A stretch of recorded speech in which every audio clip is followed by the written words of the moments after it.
Welcome to Beyond the Policy, the podcast where we go past the fine print and into the real stories that shape how we live, work, and protect what matters most. I'm Matt Carafa, risk advisor, consultant, and founder of the Be Better Foundation, where each week sit down with clients, colleagues, and industry voices to talk about business, life, and the passions that drive each of us and the areas we can all work on to truly be better. This is Beyond the Policy.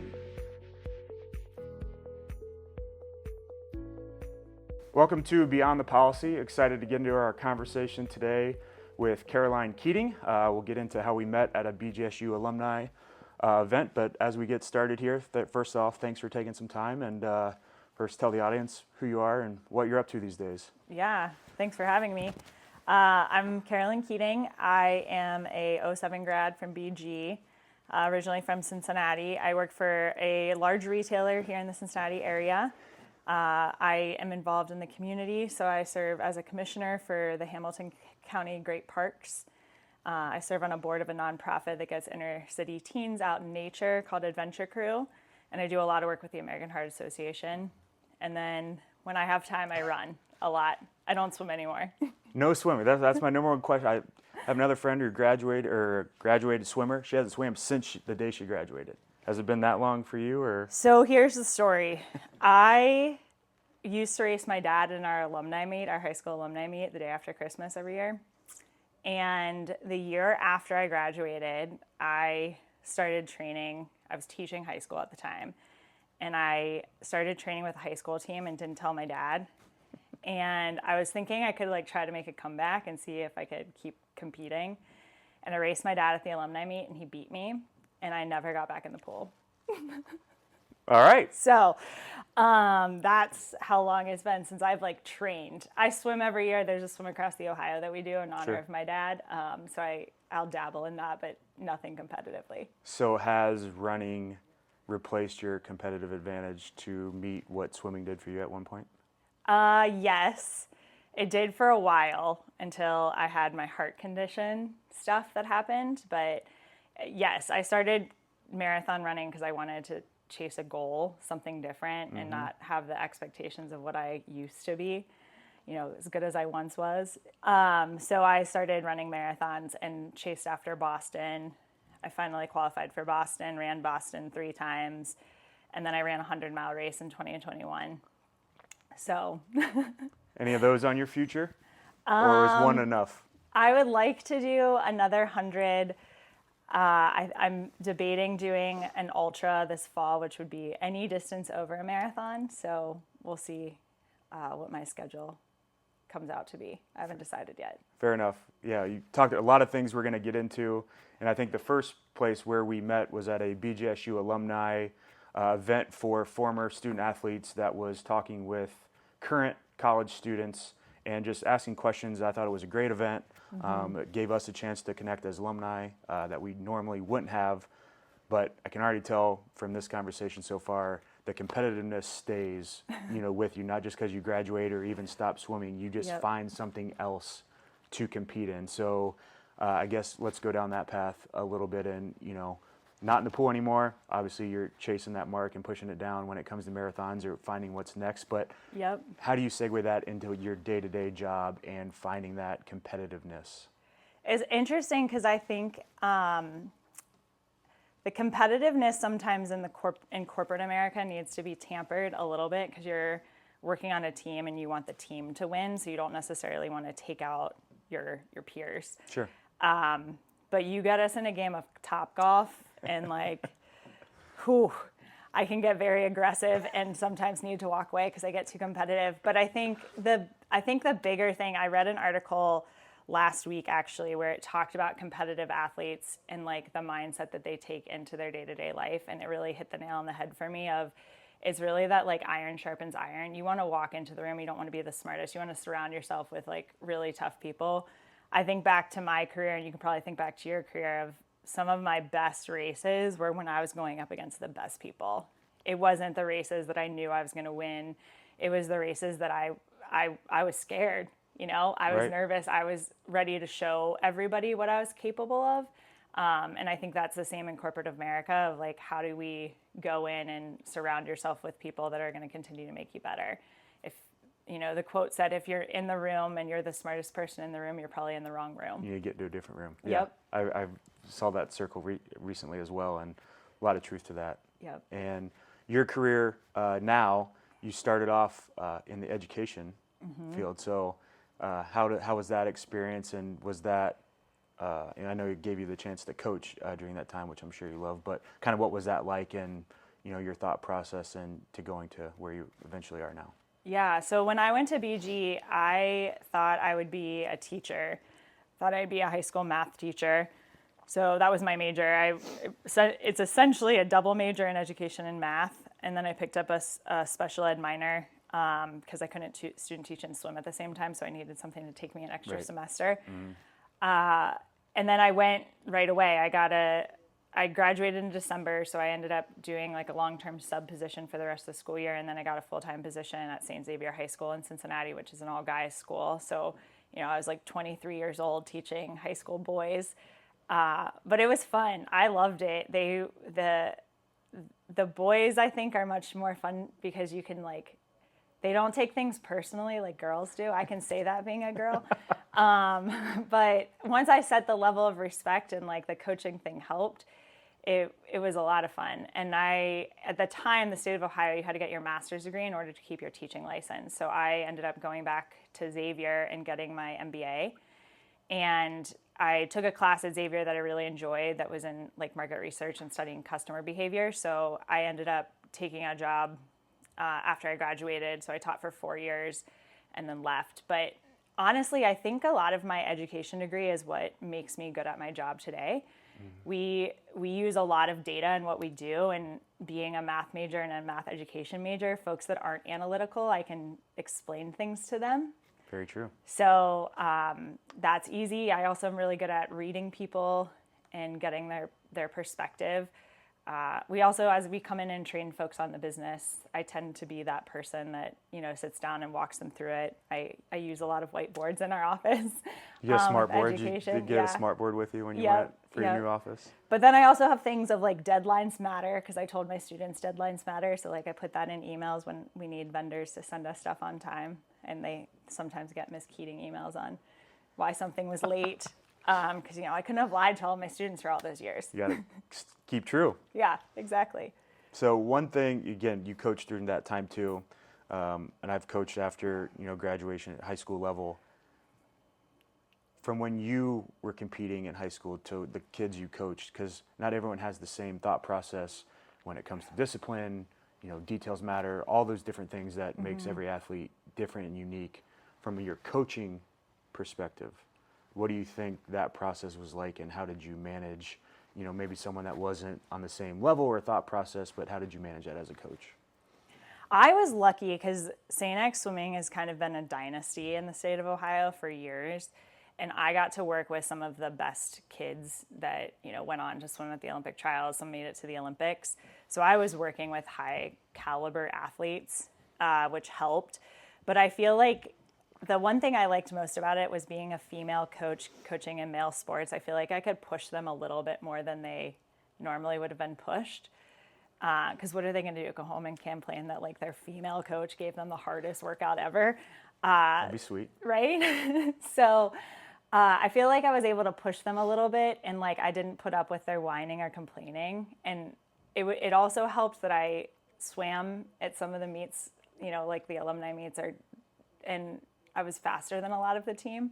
So I level set that. Your respect was there. Yeah, the respect was there. So I feel like I could push them to that. But ultimately, I feel like it was just getting them to see their potential, which I feel like we both probably had really great coaches over the years that showed us the potential that we could have, because we always put limits, on what we could do. Right. And it was the coaches that opened up our mind to, you could actually reach this next goal, that helped you break through. Yeah. So segue into, I guess, easiest question. How did you get the Bowling Green? This is actually a funny story. So I was being recruited by Toledo, and I was going to make a trip up with my dad to meet the coach at Toledo. And my high school swim coach at the time, my club coach, called me and my dad and was just like, hey, I don't think you should talk to this guy. Not sure, like, don't know that he's the right person for you to swim for, but there's a new coach at Bowling Green, and I really think you should talk to her. So Carrie Buff was in her first year at Bowling Green at the time, and so we changed I think we might have been going up north for a club meet or something anyways, but we stopped at NBG and met Carrie, saw the campus in the summer, which was perfect, right?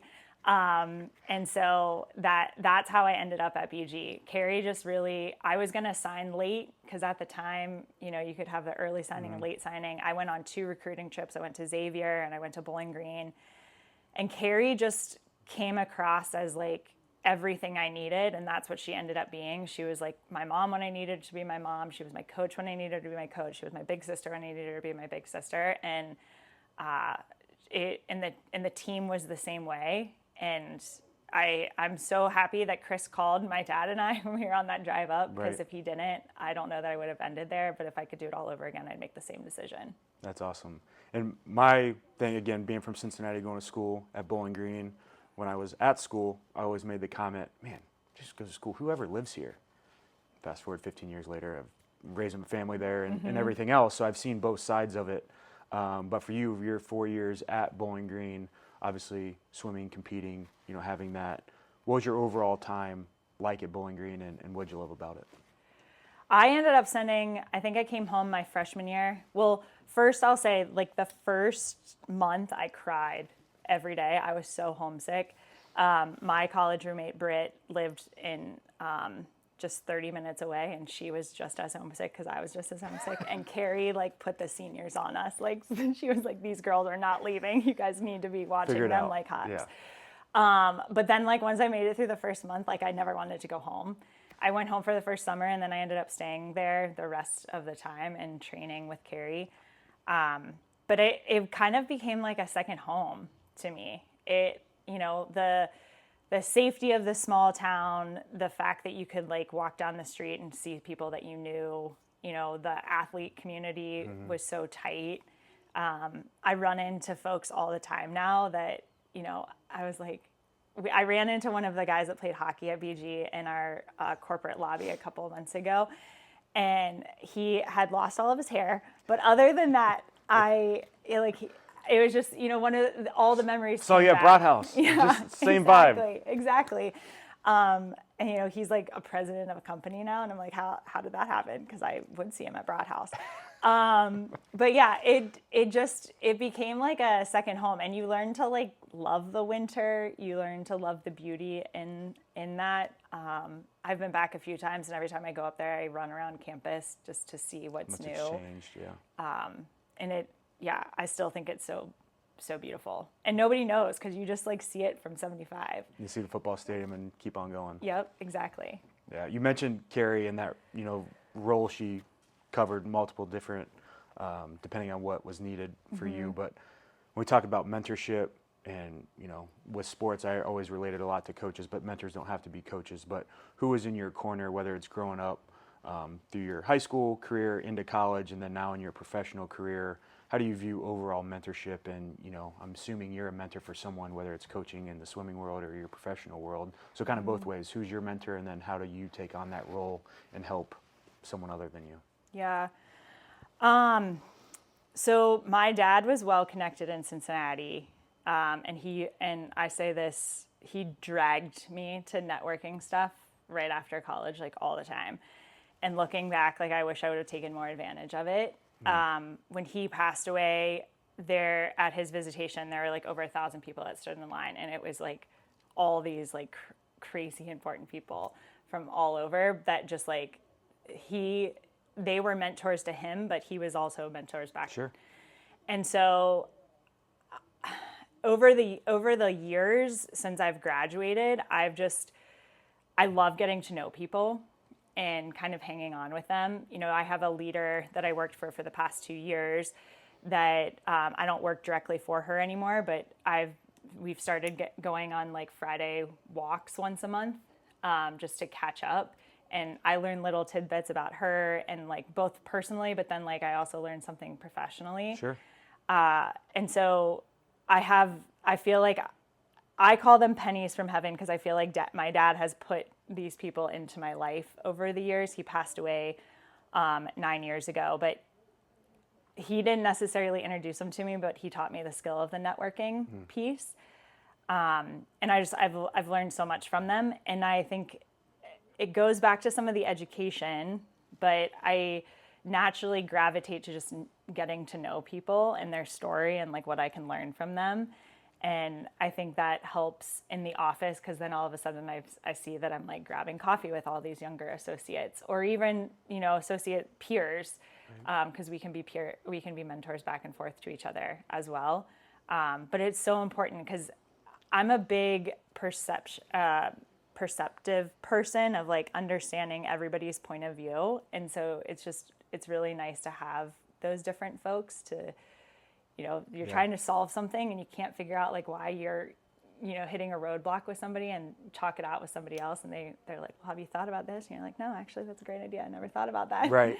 So it's just like little things like that just really, really help. I think we were talking about it previously with curiosity of whether it's in the workforce or anything, and the work from home, all that stuff boiled in of people not being in the office. But it's the simple, I always relate it, like if you can tell someone's having a bad day, like it doesn't take much to smile at them and say, how's your day? Anything I can do to help? And you don't know what that's going to change. Just like you mentioned, you don't know what kind of conversation you're going to have with someone where you're going to take away something just as much as they're meeting with you to try and take something away from you, which I think, we share that similarity of just trying to do that, because everyone can help you somewhere. You just don't know yet. Yeah.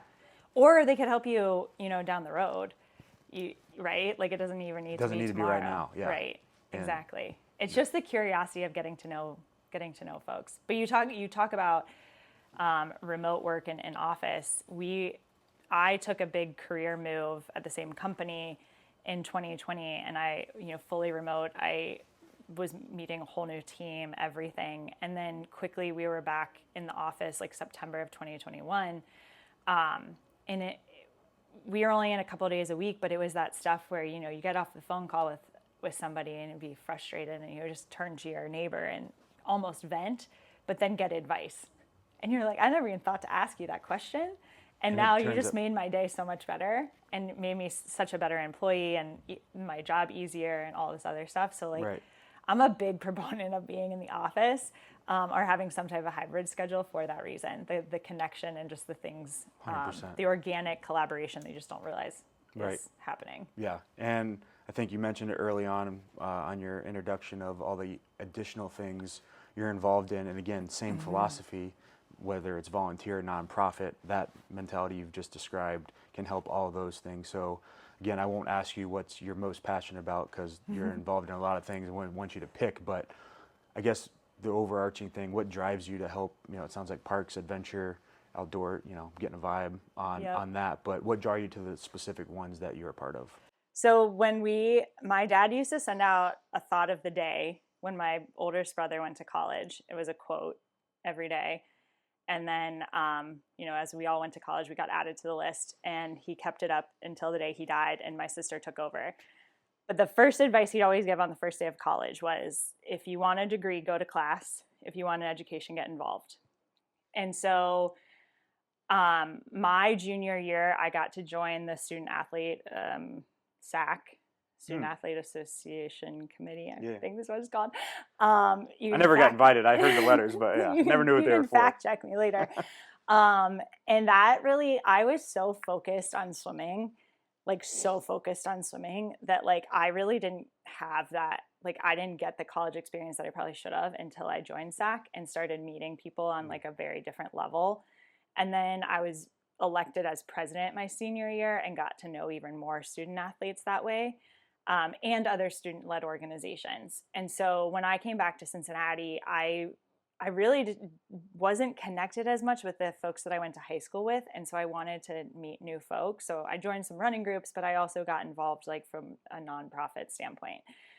as I've gotten older, I've really tried to focus my time on things that I'm super passionate about, because you can just overwhelm yourself. Sure. So I don't like doing the stuff that feels like it's a job, because I have enough stress in my job every day. You don't need another job. Right. I don't need another job. And so I started working with some of these different groups and learning from those folks.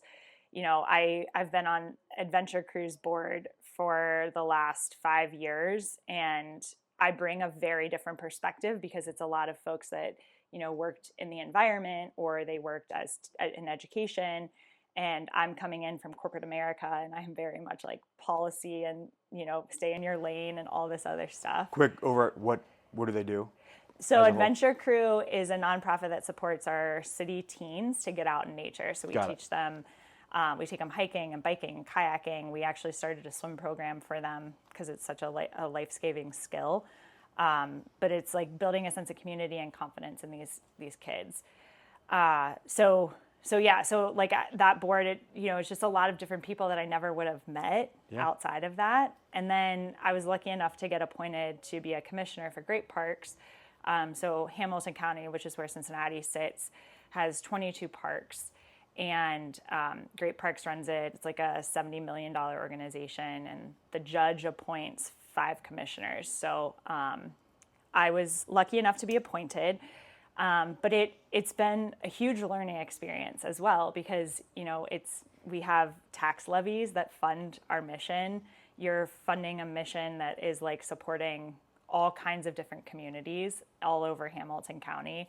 You're thinking about accessibility, both from like how do people get to the parks to how do folks that, can't walk get into the parks. And again, very different, like where I would be and who I'd be surrounded by just with my job and my interests, meeting so many different people. But I've learned so much from them, and even just like how I think and show up to work on a day-to-day basis. So I get to give back, but at the same time, I'm getting a lot from it as Sure. well, from that. And then I've also been associated with the American Heart Association from a personal standpoint. So Yeah, and Yeah. knowing a little bit about that, but overcoming obstacles, setbacks, perseverance. I'm sure you've had your share as much as you want with your own situation, but from little I know to ultras and everything you're planning now, just what was your experience? Yeah. So I ran a 100-mile race in 2021, and then ran Boston 4 weeks later, because that was smart. Yeah. Right? Nice. And then in 2022, I ran Boston and ran the Flying Pig Marathon like a couple weeks apart. And I started having, like, while I was running, my heart rate was spiking, and I was getting like short of breath and blacked out vision. And Not the normal running short of breath like No. most people. Yeah, different. Got it. But as a competitive athlete, I was like, I'm sure it's just like low iron or something, dehydration. So it went on for a couple of weeks, and I was running with a group of friends one Saturday, and symptoms started happening again. So I stopped, broke back from the group. We got to a water stop, and one of the guys was like, what's going on? I told him, he's in the medical field, so he's like, I don't think that's low iron. Like, I think you should go to the doctor. So I did, and I told my doctor it was low iron, which now full circle, every time I see him, he's like, how's your iron? I'm like, it's great. But he immediately sent me to a cardiologist, and they hooked me up to a machine, had me run. My heart rate went over 230. So, yep, which is not safe. So long story short, I had a procedure done in Cincinnati. They confirmed that I was going into ventricular tachycardia, which is the second deadliest heart rhythm you can go into. So there was an issue with my electrical pattern in my heart, which can lead to cardiac arrest. I was lucky enough that it was only happening for like 12 to 15 seconds, and then my body was correcting. If it goes into 30 seconds is when you can get into cardiac arrest, which is like the survival rate out of hospital of cardiac arrest is less than 5%. So super lucky, but I was completely shut down from doing any exercise. I was not allowed to exercise for 8 months. I couldn't even walk. Like I could walk, but I couldn't really like get my heart rate up walking because they didn't want it to go over a certain rate. And we didn't know what that looked like. So it was rough. And being a competitive athlete and looking back on it now, like everybody was like, you're so lucky, which like looking back now, I'm like, yeah, I was really lucky. But at the same time, it sucked. And I was like, but all I want to do is run. Like I'd rather not swim. Or swim. I would have done anything to do anything. But I just wanted to be able to do something. And I ended up having an exploratory surgery at Cleveland Clinic. They figured out I had like a scar in my heart that they burned, and then they put a defibrillator in. So I have a defibrillator implant now that I got put in March of 2023. And then even after that, they weren't sure I was going to be able to exercise. But I got connected with a specialist down at Vanderbilt, and he cleared me to run. And then a year later, I saw him again, and I was like, so can I run more? And he's like, what does that mean? And I was like, well, I ran a 100-mile race. And he's like, why? And then he's like, I have a different doctor you should see to check your head. So he finally cleared me to run, and I was able to like get back to doing it. But the hardest part to explain to people that aren't competitive athletes is like, before this all happened, I ran Boston Marathon, which like takes a qualifying time, is like a really big deal. And now I'm like running, and I'm not as fast, and I'm a little scared to push myself because of what had happened. Sure. Even though I'm feeling fine. But I'm also older, so like I'm not as fit as I was, and that fitness that took so many years to build up, and I took 8 months of like not doing anything. So it's a little bit of like, I'm so grateful to be out and doing it and like resetting like what this new world looks like. But at the same time, like I get so frustrated that I can't compete at the level that I used to. And like the thought of the build back is a struggle. How, other than it being a struggle, which rightfully so, anything you're doing, biking, anything else that you've added to the list to supplement, or are you just kind of taking it one step at a time? It's funny because I've been talking, I run with like a group of folks, and we have a coach that kind of like puts workouts together for us. And I've been going back and forth on what I want to do this fall. So we were texting yesterday about potentially doing a half Ironman. But then she talked about how much biking and swimming that would involve. I'm like, I'm not sure I'm ready to do that. But I feel like I'm in this space of I want to do something where like people will think it's cool that I did it, but there's no like time that I have to hit because I've never done it before. So yeah. Options. You're figuring it out. Yeah, I'm figuring it out. Maybe I'll join like a pickup basketball league or something. Pickleball? There, that's yeah, popular. There you go. But yeah, I think that's, the ups and downs of that, even though we're not competing day to day, every day in college, but still finding something and having that setback, I can only imagine, the ups and downs of it. But pick another nonprofit or, something you can spend your time and fill the void. So I mean, I just did a thing for the American Heart Association, it was a 9-week campaign against 6 other women in the Cincinnati area to see who could raise the most money over 9 weeks. And being the competitive person that I was, I asked like American Heart, I was like, what have they raised in the past? Where have we never gone before? Nobody ever broke $100,000. So I was like, that's my goal. And my team and I raised like over $116,000. So wow. I am finding other ways to do it. Yeah. But now everybody wants me to raise money for them. And I'm tired of asking people for money. I need a break. I need a little bit of a break. Yeah. Yeah. So one of my favorite things to ask now that we specifically have a BGSU connection, so some questions about your time at BGSU. One, I was talking with Elodie, which I'm not sure if you met from BG, and she was going through something and it came up. So I'm going to ask you a question, no prompting. How many flip turns do you think you've done in your life? Holy Lord. I have no idea. I was telling somebody the other day, like we used to swim like 5 or 6 miles a day. She was going through the math in her head of like how many down and backs, each one times 4 years times plus prior. What did she say? 50,000. Oh, way more than that. Way more. Maybe it was 200. It was at Put-in-Bay, so. I would say like 1 million. More than that. I don't even know. A lot. Yeah, a lot. Too many to think. I'm dizzy thinking To actually about count, it. yeah. Yeah. Other than the pool, at your time at BG, where did Yeah. you spend most of your time? With my teammates. Yeah. Was it in a classroom? Was it off camp? Like where on campus? Let me clarify. Where on campus did you spend most of your time? We had this swim house on Troop Street, so we spent a lot of time there. A lot of time at the pool, the weight room. But I just like when I think back, I just think about all the times that I like spent with those people, like my family. Yeah. When I was there. Like there's some of the girls I haven't seen for years, but I like, keep up with them on social media, and I like laugh of just like some of the stuff we used to do or things we used to talk about or some of the pictures. But they were all, that's one of the things I think that is looked at from an athlete standpoint of like an athlete in corporate America is like you figure out how to get along with everybody. Because you got to get along with your teammates. Oh yeah, and matter everyone's what. not the same. I mean, you could have some that are similar, but yeah, no one's Yeah. ever the same. You talk about, we talked before about people that you've gotten to know over the years that you maybe wouldn't have gotten to know, and that's for sure a lot of my teammates. Like I never would have been friends with them if we weren't forced into that situation, but they were some of my closest friends during those such important times of my life. Yeah.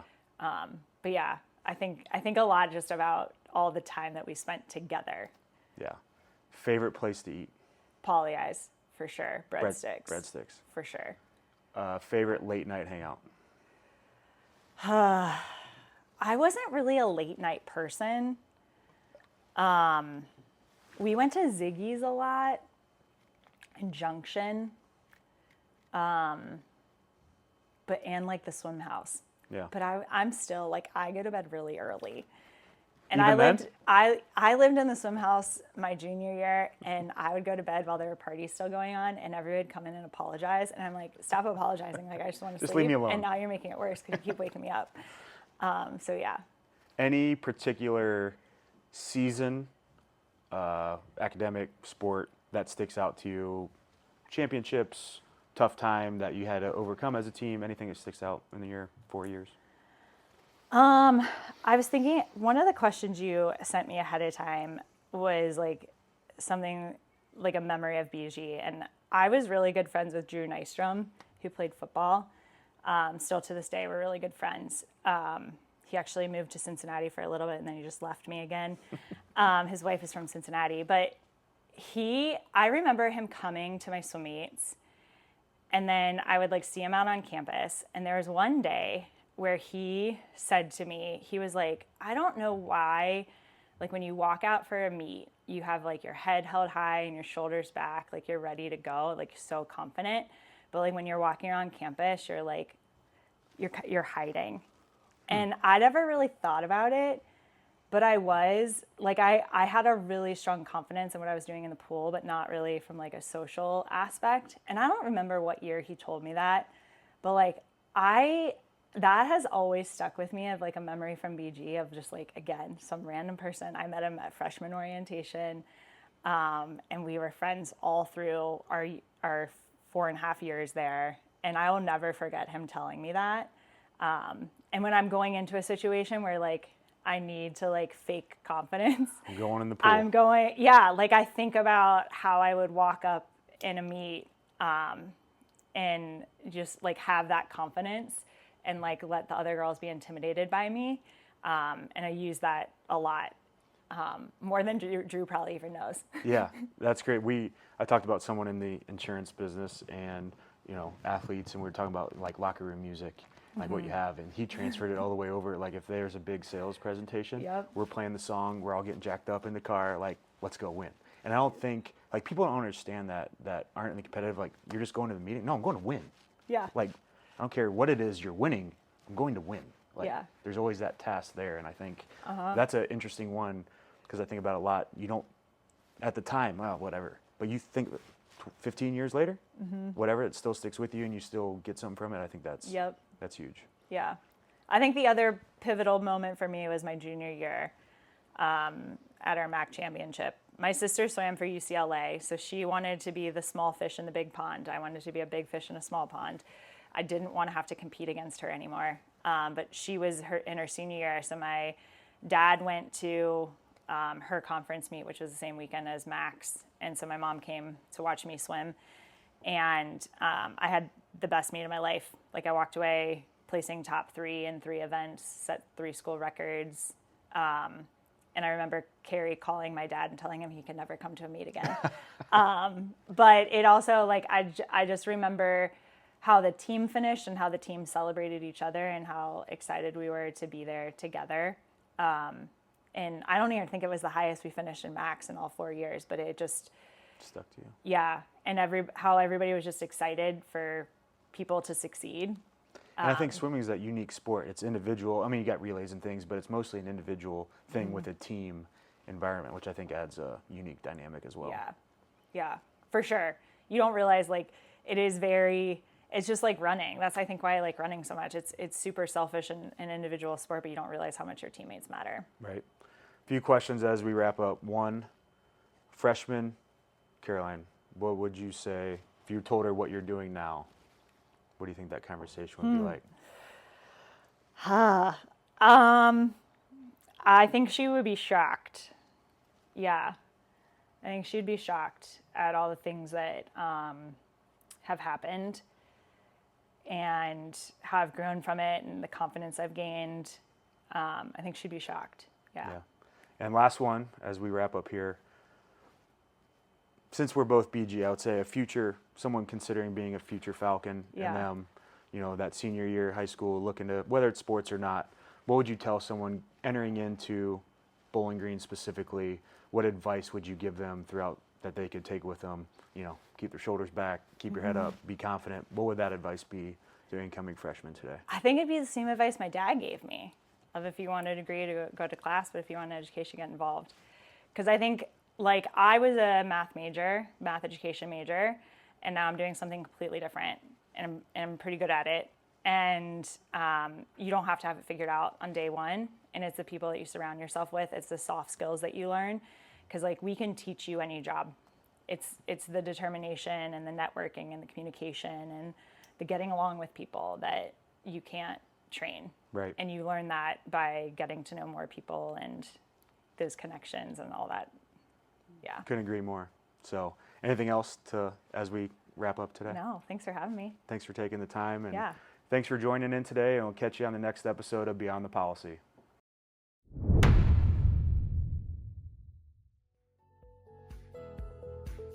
Thanks for hanging out with me on Beyond the Policy. If you got something out of today's conversation, pass it along to a friend, client, or colleague who might enjoy it too. You can always connect with me through the show notes or on LinkedIn. And remember, the best coverage always starts with the right conversations. Until next time, be better.